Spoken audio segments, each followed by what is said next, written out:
Olá pessoal, hoje começamos a trabalhar com progressão geométrica. Na progressão geométrica eu tenho uma fórmula geral.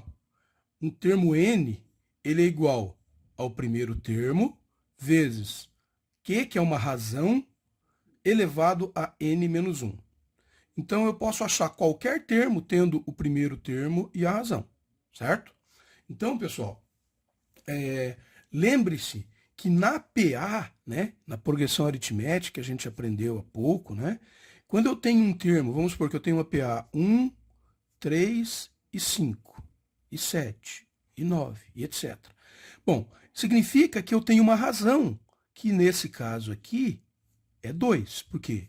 Sempre que eu pegar essa razão e somar com o termo anterior, eu encontro o próximo. Veja, se eu pegar o 1 e somar com 2, eu vou achar o 3. Se eu pegar o 3 e somar com 2, que é a razão, eu vou achar o 5. Somando com 2, eu acho 7. Somando com 2, eu acho 9. E o próximo termo, por exemplo, seria o 11. Então, aqui, né, eu pego o termo e somo com a razão e acho o próximo termo, certo? Veja, na PA, a gente chama a razão de R, né? Isso é uma notação matemática que normalmente a gente encontra, né? Para diferenciar da PG. Na PG a gente chama de Q. E a diferença é que na PG, né, pessoal?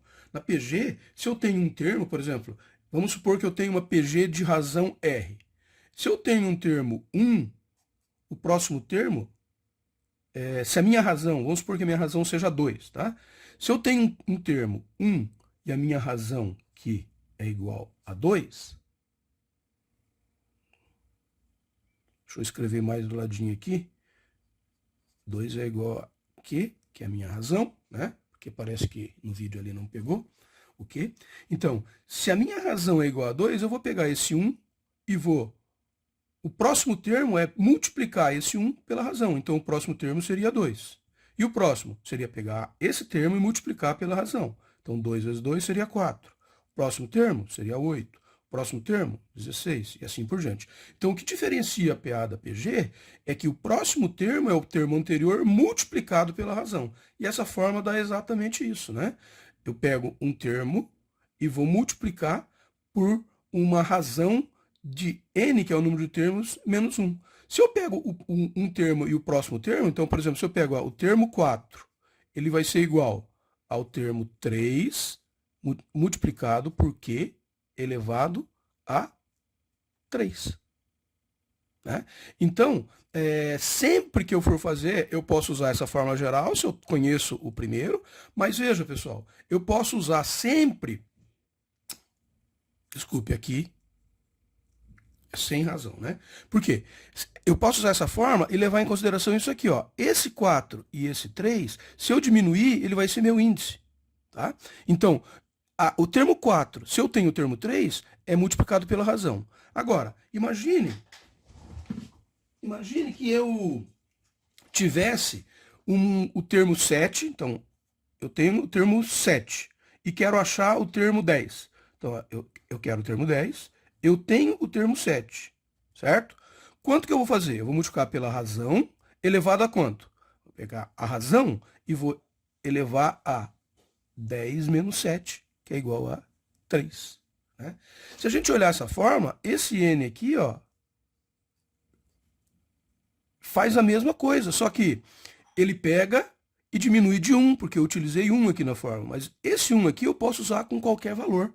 Se esse 1 fosse um valor, por exemplo, chamado de x, aqui eu teria n menos x, certo? Então vamos aqui a um exemplo. Ó. Eu tenho aqui uma sequência de números, 3, 6, 12, 24, 48, 96. Então aqui eu vou perceber que existe uma razão. E essa razão, ela traz uma progressão geométrica, né? Porque se eu pegar esse 3 aqui e multiplicar por 2, eu vou achar 6. Se eu pegar o 6 e multiplicar por 2, eu vou achar 12. Multiplicando por 2 dá 24, por 2 dá 48. Então eu tenho uma progressão geométrica cuja razão é 2. Né? Agora, veja que em cada novo termo, ele é igual ao termo anterior multiplicado pela razão. Então, se eu pegar qualquer termo, né, se eu pegar, por exemplo, esse termo 384 aqui, ó, ele vai ser o termo anterior, que é o 192, multiplicado pela sua razão, multiplicado por 2. Né? Então, basta eu conhecer um termo para achar qualquer outro termo da minha razão. Né? Aqui um exemplo que a gente deu, se eu tenho o termo 10 e se eu tenho o termo 7 e quero achar o termo 10, basta eu pegar o elemento 7 e multiplicar pela razão elevado ao cubo, né? Beleza, pessoal? Então, vamos desenhar aqui se eu tivesse uma razão igual a 3. Então, aqui eu tenho o primeiro termo que é 3. Se eu tenho uma razão igual a 3, o que iria acontecer com o próximo termo? Ele ia ser multiplicado por 3. Então, aqui seria 9. E o próximo? 27. E o próximo? 81. E assim por diante, né? Agora, e se minha razão fosse menos 2? Bom, então eu iria pegar esse 3 e ia multiplicar por menos 2. O que iria acontecer? Eu ia ficar aqui com menos 6. Agora eu vou pegar esse menos 6 e multiplicar por menos 2. O que ia acontecer? Eu ia ficar com mais 12. Agora, multiplicando por menos 2, eu ia ficar com menos 24. Repare que nessa PG, que tem uma razão negativa, os termos se alternam, o sinal do termo se alterna. Né? Então, aqui eu teria 48, aqui eu teria menos 96 e assim por diante. Essas PGs têm uns nomes especiais, né? Então, eu tenho uma PG que pode ser crescente, que é essa aqui, né? Ela cresce, ó. E eu tenho uma PG que pode ser decrescente, quando os valores dela diminuem. E eu posso ter uma PG que seja oscilante. Então, essa PG aqui, pessoal, é oscilante, porque os valores delas se alternam, né? E quando eu tenho uma PG crescente, significa que a minha razão, Q, é maior do que zero, certo? Numa PG oscilante, a minha razão, Q, é menor do que zero, certo? E eu posso ter também a PG decrescente com a razão também maior do que zero. Vamos fazer um exemplozinho rápido aqui, né? Vamos supor que a minha razão seja 3, certo?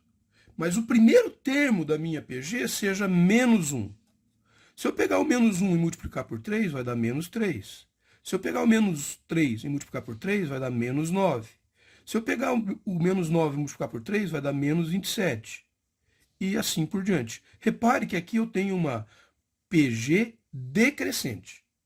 Espero que vocês tenham gostado. Até uma próxima.